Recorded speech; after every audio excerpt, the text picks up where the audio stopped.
ముంబైలోని ఘాట్కోపర్లో 4 అంతస్తుల భవనం కూలిన ఘటనలో మృతుల సంఖ్య 17కు చేరుకుంది. మృతుల్లో 3 తెలుగు వాళ్ళు కూడా ఉన్నారు. మహబూబ్ నగర్ జిల్లా నారాయణపేటకు చెందిన ప్రమీలాబాయి, ఆమె కోడలు, మనవరాలు కూడా ఇందులో చనిపోయారు.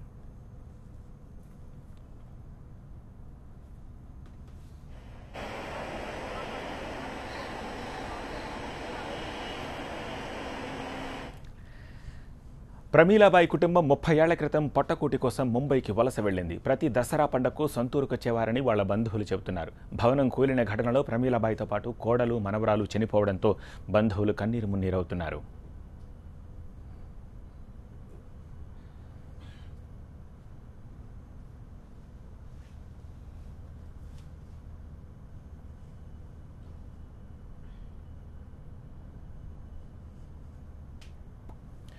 భవనం కూలిన ఘటనపై మహారాష్ట్ర ముఖ్యమంత్రి దేవేంద్ర ఫడ్నవీస్ దర్యాప్తుకు ఆదేశించారు. భవనం యజమాని శివసేన నేత సీతప్ను పోలీసులు ఇప్పటికే అరెస్ట్ చేశారు. సహాయక చర్యలు ఇంకా కొనసాగుతున్నాయి.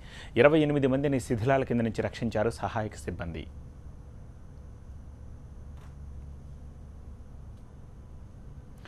భవనం పిల్లర్లు కూలి ఈ ప్రమాదం జరిగిందని అధికారులు గుర్తించారు. 4 అంతస్తుల భవనంలో నర్సింగ్ హోమ్ను కూడా నిర్వహిస్తున్నట్టు తెలుస్తోంది.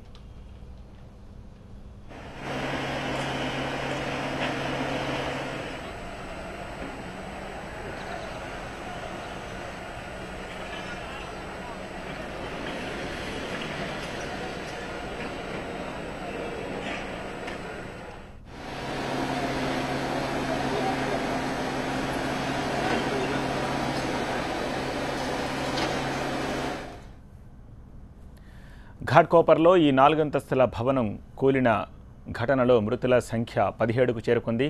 మృతుల్లో 3 తెలుగు వాళ్లున్నారు. మహబూబ్ నగర్ జిల్లా నారాయణపేటకు చెందిన ప్రమీలాబాయి, ఆమె కోడలు, మనవరాలు 3 చనిపోయారు. ప్రమీలాబాయి కుటుంబం 30 ఏళ్ల క్రితం పొట్టకూటి కోసం ముంబైకి వలస వెళ్లిపోయింది. ప్రతి దసరా పండగకు సొంత ఊరికి వచ్చేవారని వాళ్ల బంధువులు చెబుతున్నారు. భవనం కూలిన ఘటనలో ప్రమీలాబాయితో పాటు ఆమె కోడలు, మనవరాలు కూడా చనిపోవడంతో బంధువులు కన్నీరు మున్నీరవుతున్నారు.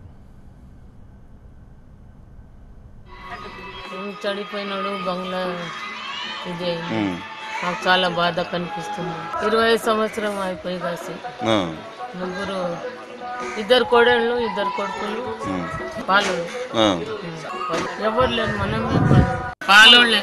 हमारे घर वाले साल को एक बार आते थे, दसरा करते थे, जाते थे.